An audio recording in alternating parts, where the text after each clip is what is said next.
회복으로 가는 길 네 번째 시리즈고요. 낙심과 반대를 믿음으로 넘어서는 삶, 낙심과 반대를 믿음으로 넘는 삶이라는 제목으로 하나님 말씀 증거하도록 하겠습니다.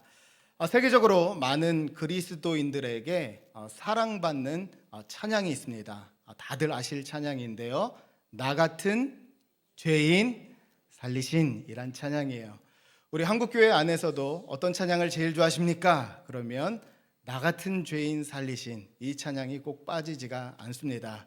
그런데 이 찬송가가 어떻게 또한 쓰여지게 되었냐면 당시 옛날에 그 노예를 잡아다가 팔았던 존 뉴튼이라는 사람이 있었어요.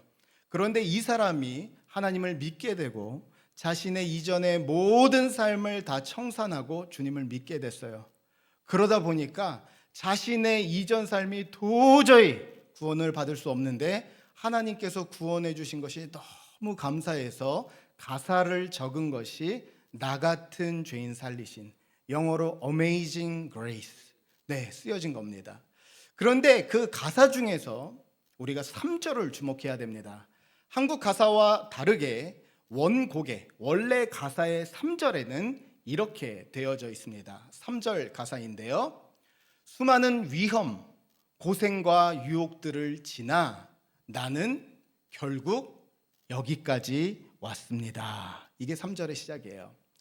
무슨 이야기냐면 우리는 믿음의 삶이라고 하면 걱정이 없고 평안하고 문제 없는 삶이라고 생각을 합니다. 하지만 아닙니다. 믿음의 삶이라는 것은 문제와 고난과 시련을 여전히 많이 만나요. 그러나 그 모든 반대와 그 모든 시련을 넘어서 끝까지 한 걸음 낙심하지 않고 걸어가는 삶, 그것이야말로 믿음의 삶이라는 사실입니다. 그래서 절대로 잊지 마시기 바랍니다. 하나님의 역사는 언제나 시련 가운데, 반대 가운데서 이루어졌음을 기억하실 수 있기를 바랍니다. 오늘 우리가 계속해서 읽고 있는 이 느헤미야 말씀은 이제 이스라엘 백성들이 어떻게 무너진, 다 쓰러진 성벽을 세우게 되었는가에 대해서 설명하는 책이 바로 느헤미야 말씀이에요. 그런데 그들이 정말로 하나님의 은혜 가운데 성벽을 다 짓게 됐는데 문제가 없었느냐, 시련이 없었느냐? 아니에요. 성경을 꼼꼼히 뜯어 읽어보면 무려 9번에 걸친 큰 공격들이 있었습니다. 외부적인 공격들이 있었고 내부적인 공격들이 있었고 회유와 회촉도 있었고 끊임없이 흔들어 놓는 일들이 있었다는 사실이에요. 그러나 그 가운데서 이스라엘 백성들과 특별히 느헤미야 그 안에 있었던 것은 어떠한 낙심과 반대가 오더라도 그 상황 가운데 멈추지 않고 믿음으로 나아갔다는 사실입니다. 오늘 우리는 굉장히 특별한 주일을 맞습니다. 오랜 추석을 맞았어요. 제가 지금도 2025년 추석을 제가 기억하는 이유가 있어요. 제가 한국 떠나서 미국 갈 때 그때 커뮤니티에 이런 글들이 굉장히 많이 떠돌아다녔습니다. 2025년까지 살아야 되는 이유, 그날이 온다. 그 글을 봤던 기억이 있어요. 왜 그런가 봤더니 그만큼 긴 휴가가 없는 거예요. 그래서 그때 2025년까지 살아야 되는 이유가 있다. 그래서 제가 그 한국에 있을 때도 내가 그때를 내가 추석을 한국에서 보냈어야 됐는데 근데 정말 보내게 됐습니다. 그래서 여러분 절대로 잊지 마십시오. 이 오랜 추석 기간을 지나면서 우리 성도님들 내면 안에 그런 마음이 있을 수 있어요. 변하지 않는 사람과 변하지 않는 환경 가운데 낙심했을 수 있어요.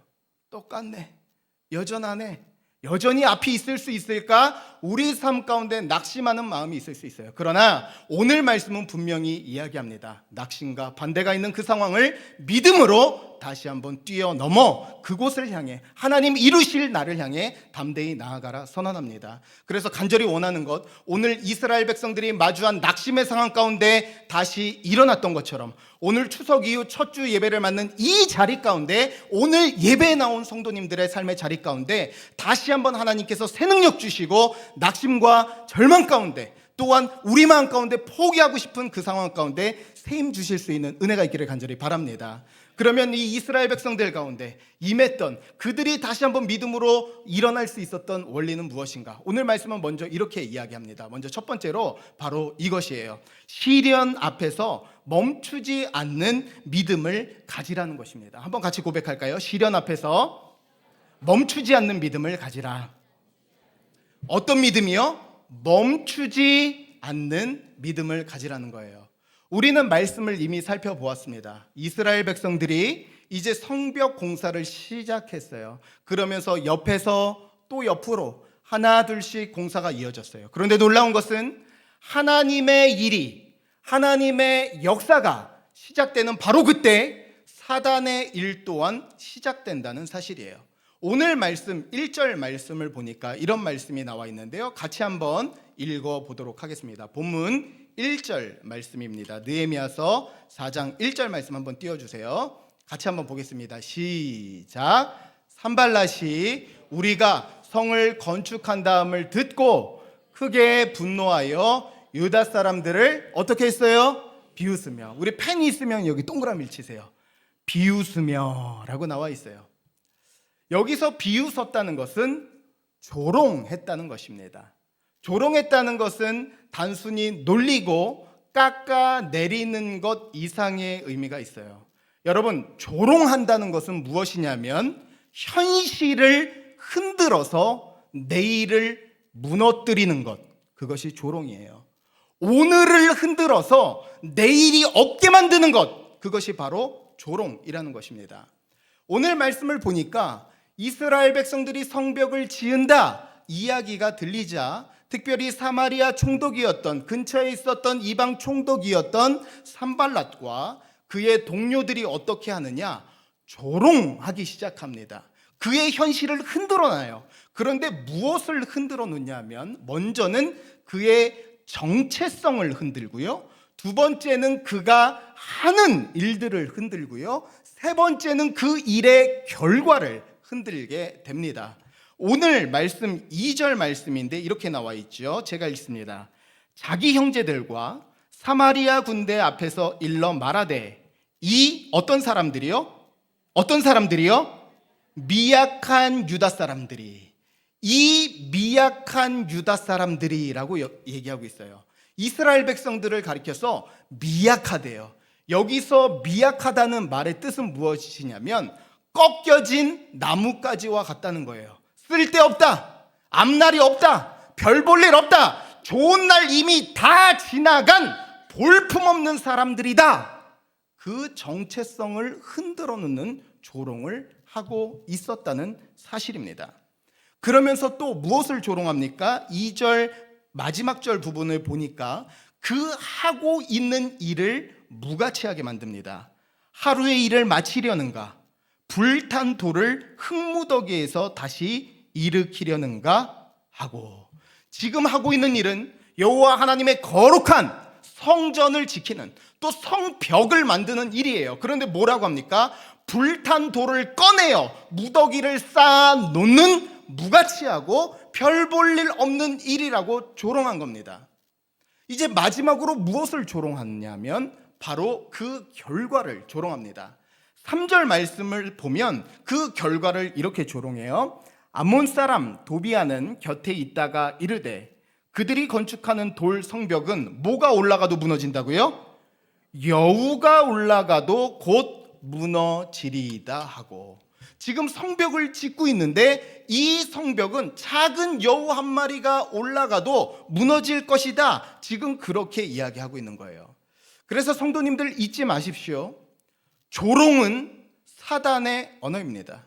사탄은 끊임없이 조롱함으로 말미암아서 내 정체성을 무너뜨리고 내가 지금 하고 있는 일을 무가치하게 여기고 그 일의 결과까지도 참담하고 암담하게 만들어서 나를 주저앉게 만드는 것, 그래서 오늘을 무너뜨려서 내일을 또한 살지 못하게 하는 것, 내일에 대한 기대감을 가지게 못하게 하는 것, 그것이 바로 조롱이라는 것입니다. 그래서 실제로 우리 삶이 흔들리는 이유는 우리 삶에 큰 일이 일어나서라기보다는 실제로는 우리의 마음이 무너졌기 때문에 그래요. 이 영적인 조롱 가운데 아무도 주목하지 않아요. 별 볼 일 없는 일이야. 초라한 일이야. 그 결과 안 될걸? 끊임없이 우리를 향한 하나님의 역사와 하나님의 비전을 가지고 가는 우리를 흔들어 놓는 일들이 여전히 우리에게 있다는 사실이에요. 그래서 실제로 1903년도에 우리 성도님들 잘 알고 있는 세계 최초로 사람을 비행기에 태워서 띄워보낸 라이트 형제의 실험이 성공하게 됩니다. 이들은 보잘것없는 자전거 고치는 사람들이었어요. 그런데 이 사람들의 이름이 평생 역사에 기록되게 되었습니다. 그런데 사실 이 사건과 관련해서 많은 사람들이 잊고 있는 한 가지 사건이 있는데요. 사실 라이트 형제 이전에 비행기를 만들고 먼저 사람을 띄워 보낼 것이라고 기대되던 사람은 사실 라이트 형제가 아니었습니다. 박사학위를 가지고 있고 많은 책을 썼고 심지어 미국 정부로부터 많은 후원과 연구원들까지 받아서 실제로 비행기를 만들었던 사무엘 랭글리라는 사람이 있었어요. 그런데 그 사람이 비행기를 만들고 띄웠는데 그것이 추락했습니다. 사람들이 그를 향해 비난하기 시작했어요. 사무엘 랭글리, 거창하게 시작했으나 결과는 초라했다. 그의 비행 실험은 미친 짓이다. 끊임없이 비난하고 조롱했어요. 그 사람이요, 그 다음부터 비행기 띄우지 않았어요. 그때부터 그 일은 멈추게 되었고 얼마 안 있다가 라이트 형제의 비행기가 오르게 되었다는 사실이에요. 그래서 성도님들 잊지 마십시오. 우리 삶이 감당이 안 되는 이유는 실제로 일어난 일에 있는 것이 아니라 우리의 마음이 무너졌고 우리의 마음이 새 힘을 얻지 못했기 때문이라는 사실이에요. 그러면 우리는 물어야 됩니다. 그러면 지금 이스라엘 백성들과 느헤미야는 그의 정체성과 하는 일과 결과까지도 조롱받았어요. 그러면 이들은 연장 다 집어 던지고 집에 돌아가는 것이 맞을 것 같아요. 그런데 어떻게 했냐? 바로 느헤미야는 거기서 끝까지 멈추지 않고 끝까지 가는 결정을 하게 되는데 그 결정적인 원인이 무엇이었냐? 한번 따라할까요? 기도. 바로 기도였습니다. 우리 삶의 근본적인 문제는 마음의 문제이기 때문에 이 낙심한 마음, 다시 일어날 수 없는 이 마음을 일으킬 수 있는 것 또한 딱 한 가지, 기도를 통해서 가능했다는 사실이에요. 그래서 오늘 말씀을 보면 4절과 5절에 걸쳐서 길게 느헤미야가 하나님께 기도합니다. 하나님, 이들을 기억해 주십시오. 하나님을 반하고 있는 것을, 그들의 죄를 도말하지 마시고 하나님 그들의 죄를 기억하시고 반드시 이들을 하나님께서 합당하게 다뤄주십시오. 간절하게 기도했어요. 그런데 놀라운 것은 6절의 결과입니다. 6절 너무나 중요한 말씀입니다. 같이 한번 읽어봤으면 좋겠는데요. 1장 6절이에요. 같이 봅니다. 4장 6절이에요. 시작. 성을 건축하여 전부가 연결되고 높이가 절반에 이르렀으니 이는 백성이 마음 들여 일을 하였음이니라. 잘 보십시오. 이에 우리가 성을 어떻게 했다고요? 건축하여. 분명히 조롱받아서 그 일을 포기하고 낙심해야 되는데 이에 성벽을 건축했다 말하고 있어요. 아니, 이 사람들은 어떻게 다시 지을 수 있었습니까? 바로 이것이 기도의 능력이기 때문에 그래요. 사단의 조롱은요, 끊임없이 우리의 삶을 끊어놓습니다. 삶의 소망을 끊어놓고 삶의 미래를 끊어놓고 우리 삶 가운데 끊고의 역사예요. 그러나 기도의 역사는요, 잊고 다시 있는 역사입니다. 소망이 끊어진 곳에 기도를 통해서 다시 소망이 이어지고 미래가 없는 그곳에 기도를 통해서 미래가 임하게 되고 우리 삶 가운데 끊어진 일들 가운데 기도를 통해서 잊고 세워지는 역사가 있게 된다는 사실입니다. 저는 이 오랜 추석 명절을 끝내고 온 성도님들에게 오늘 이 한 가지 은혜가 있기를 바랍니다. 소망이 끊어지셨습니까? 자녀들의 앞날에 대한 걱정 때문에 한숨만 나오십니까? 다시 한번 기도를 통해서 끊어진 것을 이으시며 새 미래를 주시는 기도의 능력이 성도님들의 삶 가운데 경험되고 고백되어질 수 있기를 간절히 축복합니다. 이게 바로 기도의 능력이고 다시 문제 앞에서 멈추지 않기로 작정하는 믿음입니다. 다음으로 말씀은 우리에게 이렇게 이야기합니다. 우리 삶 가운데서 이 반대와 여전히 찾아오는 시련을 믿음으로 넘기 위해서는 우리의 무너진 내면을, 또한 우리의 우선순위를 재정립하라는 거예요. 같이 한번 고백할까요? 시작. 한 번만 더요. 시작. 무너진 내면의 우선순위를 재정립하라. 이제 공격은요, 외부로부터 왔어요. 산발락과 도비아와 그 주변 사람들이 조롱함으로써 외부의 공격이 와서 더 이상 성벽을 짓지 못하는 상황에 이르렀습니다. 그런데 더 큰 문제가 찾아와요. 실제로 우리 삶에서도 그렇지만 제일 큰 문제는 외부적인 문제가 아니라 내부의 문제입니다.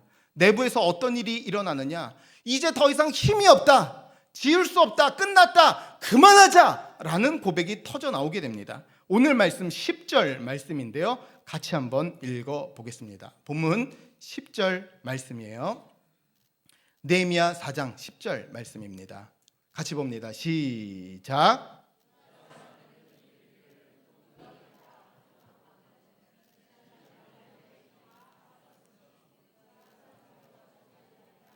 자, 뭐라고 이야기합니까? 흙무더기가 너무 많아서 지금 나는 힘이 없어서 지을 수 있어요, 없어요? 없습니다 라고 이야기하고 있어요. 지금 이 사람들 가운데 나타났던 문제가 무엇입니까? 이미 성벽을 절반이나 지었는데 하는 이야기가 뭐예요?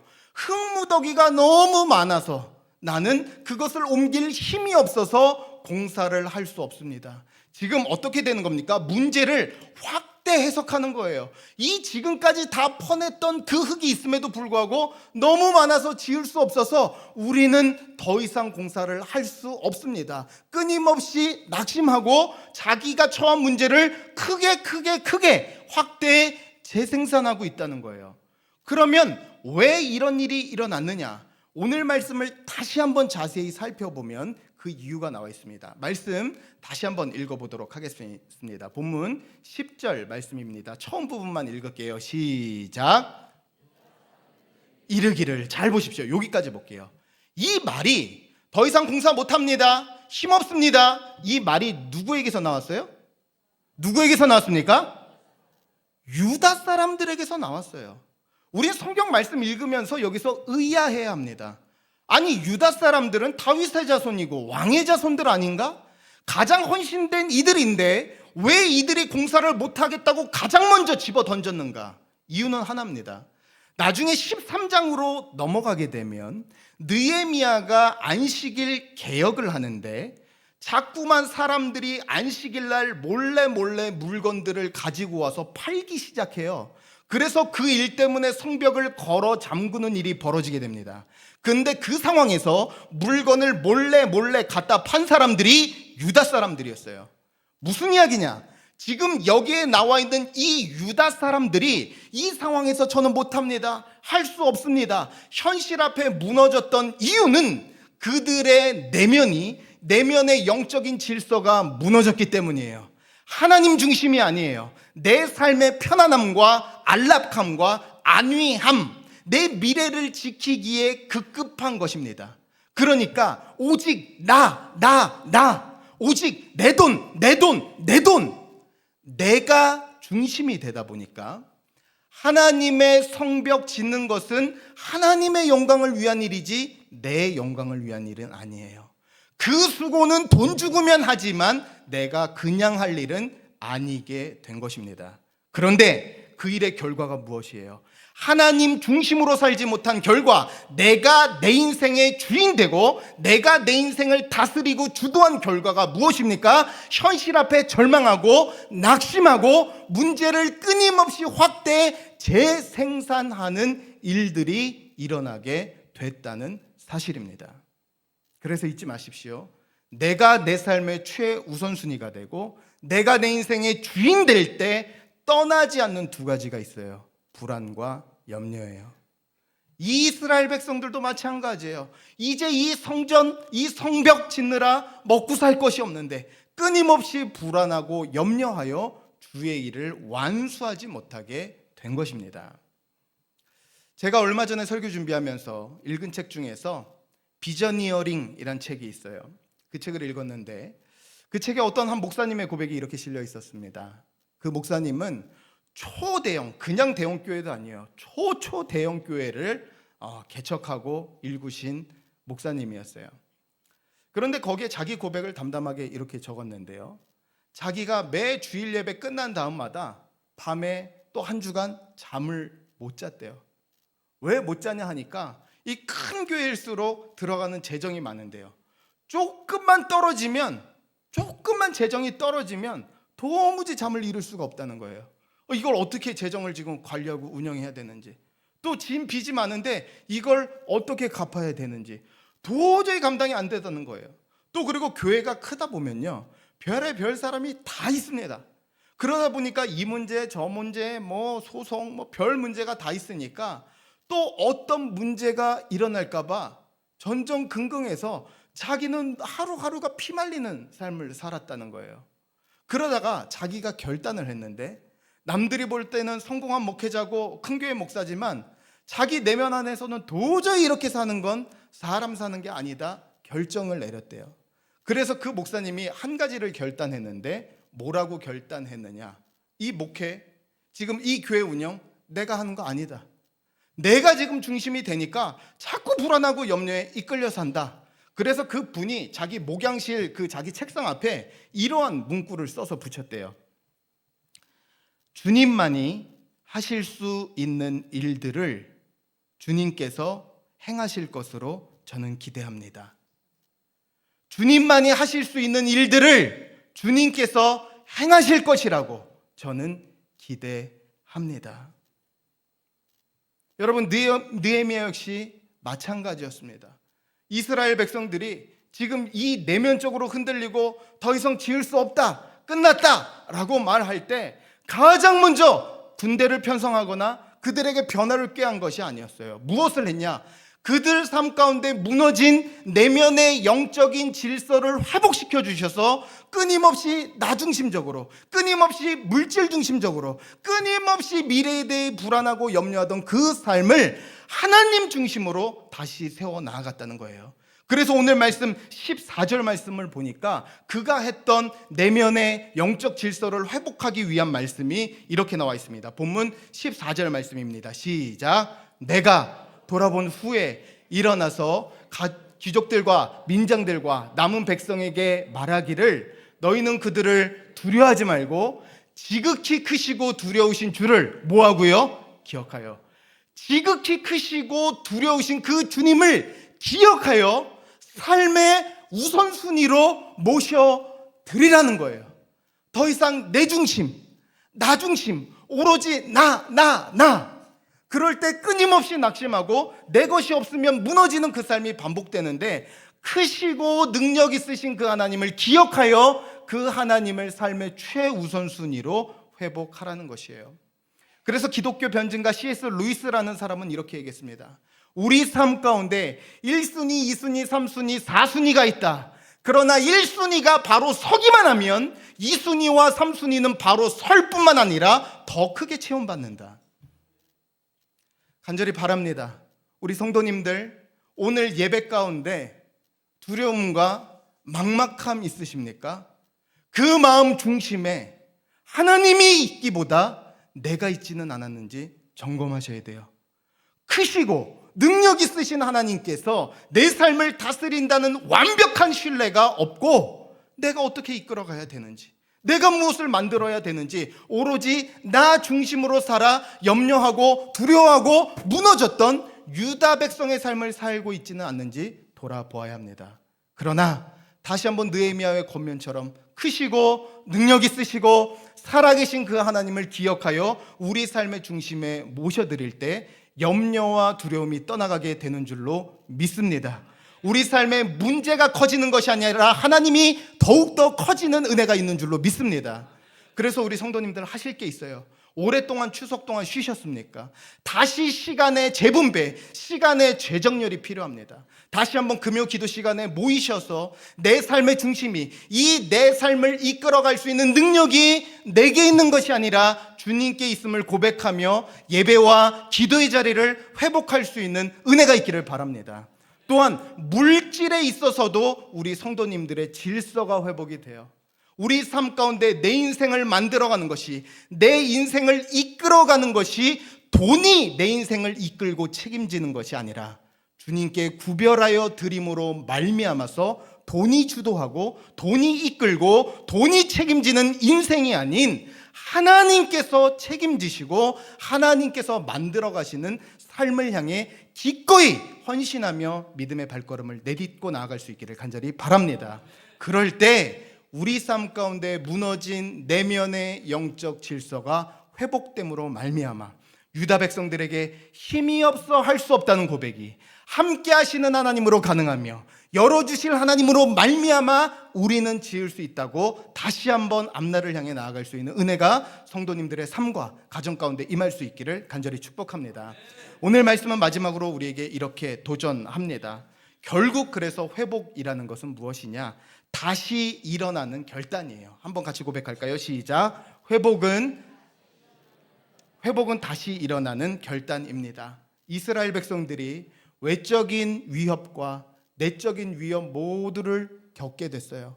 그런데 이제 외부와 내부의 문제를 겪어서 이제 더 이상 공사를 할 수 없다, 딱 끝나야 되는 그런 상황인데 놀랍게도 거기서 회복이 일어납니다. 그런데 그 회복은 많은 다수가 아니라 딱 한 사람 느헤미야의 회복이었어요. 느헤미야가 회복되니까 이스라엘 백성 전부가 회복됐습니다. 오늘 말씀 보니까 느헤미야가 경험한 회복의 원리를 14절에서 이렇게 이야기합니다. 본문 14절 말씀 다시 한번 우리 첫 부분만 같이 한번 보겠습니다. 시작. 내가 돌아본 후에 일어나서, 이렇게 나와 있어요. 지금 보십시오. 외부의 공격은 끊임없이 있고 가장 지파 중에서 핵심적인 역할을 했던 유다 백성들은 지금 장비 집어던지고 이 성벽 더 이상 못 진다, 끝났다, 포기했어요. 그러면 동요돼서 이제 더 이상 지을 수 없는 겁니다. 절반 짓고 끝이에요. 완공 못해야 됩니다. 그런데 오늘 말씀 14절 말씀 보니까 그 상황을 완전히 반전시켰던 원리가 이렇게 나와 있어요. 내가 돌아본 후에. 한번 따라할까요? 내가 돌아본 후에. 여기서 돌아보았다는 것은 무엇이냐면 자세히 살펴보았다는 의미예요. 느헤미야는요, 그냥 무작정 덮고 잘 될 거야, 하나님 도와주실 거야, 무조건 긍정, 이것이 아니었습니다. 적들이 있는 것을 인정했고 이스라엘 백성들이 약하다는 것을 직시했습니다. 그래서 여러분, 믿음이라는 것은 무엇이냐면 현실로부터 도피하지 않는 거예요. 막연한 긍정을 가지고 어떻게 해서든 될 거라는 것이 믿음의 힘이 아니라, 믿음이란 연약함이 있습니다. 깨어짐이 있고 어려움이 있어요. 그러나 그 현실로부터 도피하지 않고 그 문제를 직면하는 것이야말로 믿음인 줄로 믿습니다. 오늘 이스라엘 백성들에게 있어서 느헤미야는 그 문제를 직시했어요. 문제로부터 도망치지 않고 그 문제를 감싸 안고 책임지기로 작정했다는 것입니다. 그리고 또 하나 그가 했던 놀라운 일이 있는데요. 14절 말씀 다시 한 번만 띄워주시고요. 14절 초반부를 보면 이렇게 나와 있죠. 한번 다시요. 시작. 내가 돌아본 후에 일어나서. 우리 여기 또 동그라미 쳐야 되는 데가 여기예요. 뭐 했어요? 일어나서. 이렇게 나와 있어요. 성경 말씀에서 일어났다라는 뜻은 앉았던 사람이 일어날 때도 일어났다라고 말하지만 가장 많은 경우에 있어서 성경에서 일어났다라는 말은 언제 쓰냐면 두 가지 용례가 대표적인데, 하나는 불신앙과 믿음이 없는 가운데서 일어났다는 거예요.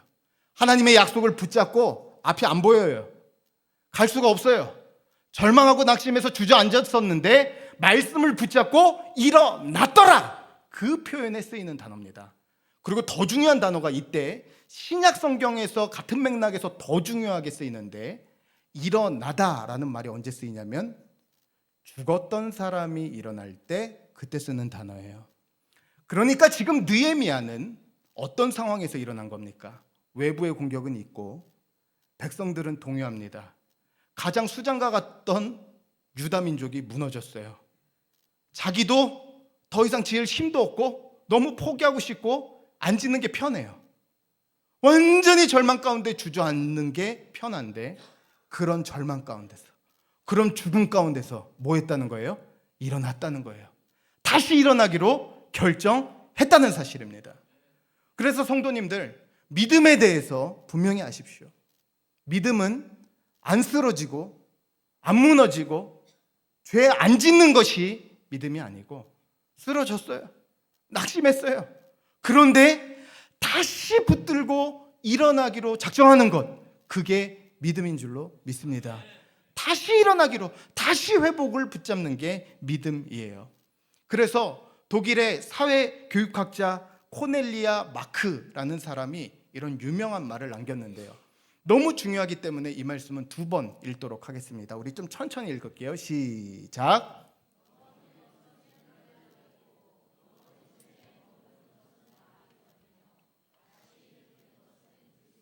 한 번만 더요. 시작. 넘어지는 것은 인간적이고 넘어진 채 머무는 것은 마귀적이며, 뭐가 그리스도적인 거예요? 다시 일으키는 것이 그리스도인적인 것이다. 그래서 여러분, 복음은요, 인생 그 자리에 머물게 하는 능력이 아니라 다시 일어나게 하는 능력, 다시 소망을 꿈꾸게 하는 능력, 다시 죽음과 같이 끝이라고 선언된 그 자리에서 다시 일어나는 것, 그것이 복음의 능력인 줄로 믿습니다. 그래서 하나님께서는 언제나 한 사람을 통해서 일하셨어요. 아브라함을 통해서 믿음의 길을 열어주셨고, 다윗 한 사람을 통해서 이스라엘 백성들이 전쟁 가운데 승리할 수 있도록 하셨고, 백성 전체가 무너지고 믿었던 유다 백성도 무너졌던 그 상황에서 딱 한 사람, 느헤미야가 일어났을 때 그 이스라엘 백성뿐만 아니라 성벽 전체가 일어나는 역사가 있게 됐습니다. 성도님들의 자녀들이 무너져 있습니까? 가정이 무너져 있습니까? 우리 교회가 무너져 있습니까? 주님이 찾으시는 이 한 사람 될 수 있기를 바랍니다. 우리가 다시 일어나기로 작정할 때, 하나님, 앞이 보이지 않고 다 쓰러져 있지만 느헤미야가 일어난 것처럼, 불신앙에서 믿음으로, 절망에서 믿음으로 일어났던 것처럼 주님, 저를 다시 한번 일으켜 주시고 저희의 가정과 제가 걸어가는 길과 저의 사업과 우리의 교회와 우리의 나라를 일으켜 주옵소서. 이 한 사람, 시련과 낙심과 문제를 믿음으로 넘어섰던 그 느헤미야의 발걸음이 이번 한 주를 사는 모든 성도님들의 발걸음 될 수 있기를 주님의 이름으로 간절히 축복합니다.